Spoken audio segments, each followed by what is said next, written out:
Good morning, I'm Maddie Jansen, and this is the podcast of 17 News at Sunrise. It's everything you need to know to start your day in about 15 minutes. This is Wednesday, August 12th, 2020. Good morning, 5 a.m. Good to have you with us. I'm Maddie Jansen alongside Alex Fisher. Hard to believe it is back to school time, and I think everyone's just kind of waiting on pins and needles to see what's going to happen, how this school year is going to go. I mean, really, this is kind of the mad rush before the start of the school year. Of course, it's going to look very different. I know a lot of teachers and school administrators are trying to prepare. It's going to look very different, of course, for all of them, but I know that they're actively working. That's why some schools districts had to delay the first day of school, so a lot of changes headed our way. Yeah, absolutely. Well, let's see what we're facing in the weather department today, wherever you're headed. Kev? Yeah, and it's just patience. I had one of my baseball kids have to wait 2 hours in the car as they made their line to the school. So it's unprecedented times. Just have patience. And yesterday, 101 was the high in Bakersfield. Today, we're going to be close to that once again. But before the sun comes up, you have a chance to see this. The Perseids. I made my way over. Perseids meteor shower. It is in the sky right now. I was able to go out last night and try to see a few of them, but it was past my bedtime. But you can see it out there in the northeastern sky this morning before the sun comes up. So hopefully you'll catch a few. As we take you outside looking east, still looking for that sun to come up. And as we take a look at the temperature, 75 degrees right now under a calm wind. As we take a look at our dog walk forecast, starting out in the upper 70s, and then you can see as we progress throughout the day, it's going to get hot.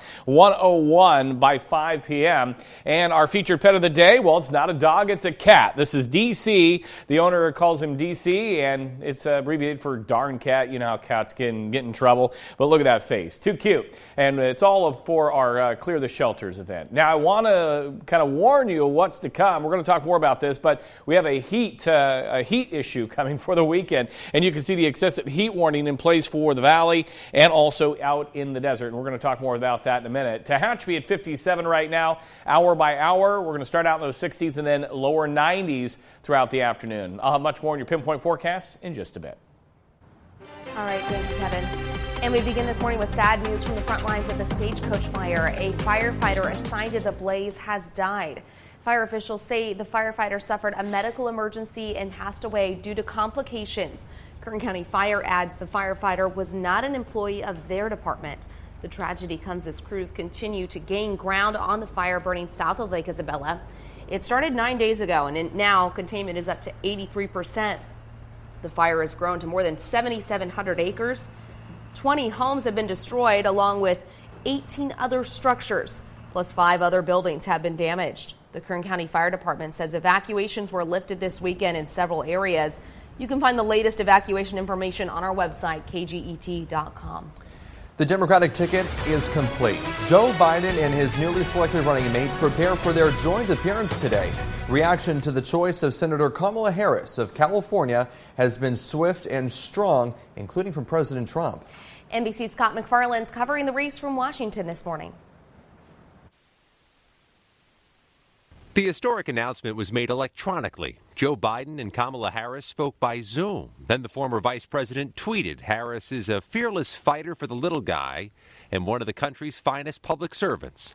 Fellow Democrats say Harris's record and her experience in Democratic primary debates will boost a Biden campaign that's already consistently leading in the polls. Beating Donald Trump gets us out of a valley. It does not get us to the mountaintop. Right. But Biden-Harris, they can help us get to the mountaintop. About an hour after the announcement, President Trump criticized the choice. She's a big tax raiser. She's a big slasher of funds for our military. Plus, she was very, very nasty. Kamala Harris ran for president by rushing to the radical left. The Trump campaign pinned a video criticizing the selection to his Twitter page.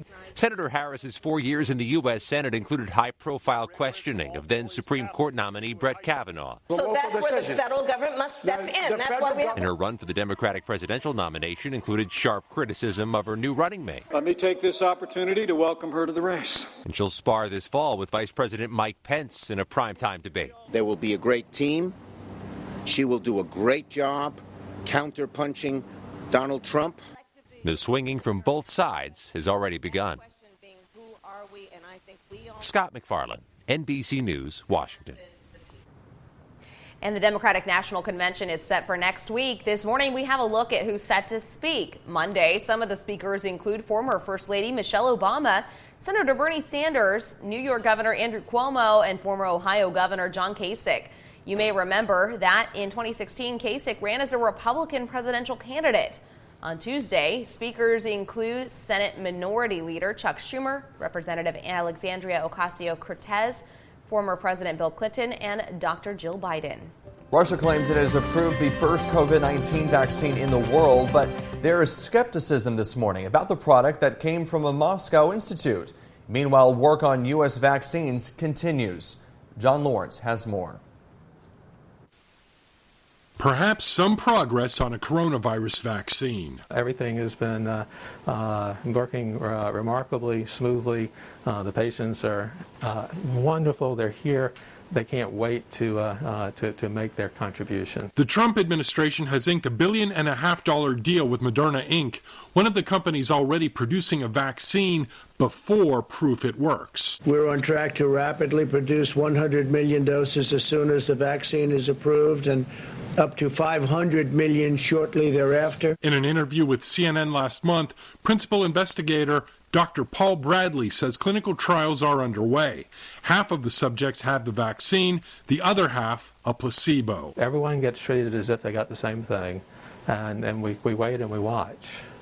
We're looking for any side effects, any complaints. The deal with Moderna is part of Operation Warp Speed, which is the government's push to get a vaccine available as quickly and safely as possible. There's a process that takes place at the FDA. It's not one person who says, we're good to go. You know, it goes to a bunch of data scientists who look at the data, they compare it to other data, and then they render these recommendations. If testing goes well, experts say a vaccine will possibly be available to the public early next year. I'm John Lawrence reporting.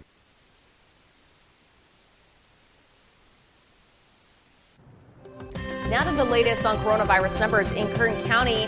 Public Health reports another 555 new infections and 12 deaths. 183 people have lost their lives since the pandemic began in Kern. Nearly half of those deaths were in July. More than 25,000 people have tested positive for the virus since March. More than 2/3 of those cases are considered active. 250 people are in the hospital receiving treatment. Remember, you can help COVID-19 patients recover even if you're not on the front lines. If you have already had COVID-19 and recovered, you can donate your blood to help others recover faster. Houghton Community Blood Bank says out of the roughly 7,000 people who have recovered from this virus, just a little over 200 people have donated so far. And if saving a life isn't enough to get you in the door, the blood bank is also offering survivors a $50 gift card to just simply donate. That promotion has been extended again until August 15th. For more information, just call 616-2575, or you can visit their website at hcbb.com. Small businesses in Kern County and around the nation have been struggling to stay afloat during the pandemic. Today, the Small Business Development Center at CSUB will host a webinar for business owners. The topic is the Payment Protection Program and loan forgiveness. That webinar starts at noon and goes until 1 p.m. You can register for the free webinar on our website, kget.com. It's not just the United States that's suffering in the wake of the coronavirus. A new report shows the UK is also suffering. Its economic output shrank by roughly 20% in the second quarter of 2020. This GDP crash is from April to June of this year and marks the worst quarterly record since 1955. The industries most impacted by the coronavirus are service, production, and construction. Walmart is partnering with Instacart to offer same-day delivery starting in a few U.S. markets. That makes Walmart the latest major grocery chain to team up with Instacart in its fight against Amazon and Whole Foods. Walmart's testing the partnership in 4 markets across California and Oklahoma. It's not clear if any stores in Kern County will be part of the test, but there are some Walmart stores in Bakersfield that offer same-day delivery for grocery orders already. Walmart's partnership comes at a key time as consumers are relying more on grocery delivery due to the pandemic.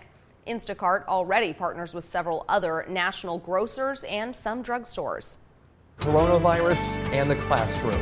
Almost 1,000 students and staff now quarantined in one school district as the debate rages over returning children to school. NBC's Sam Brock has details.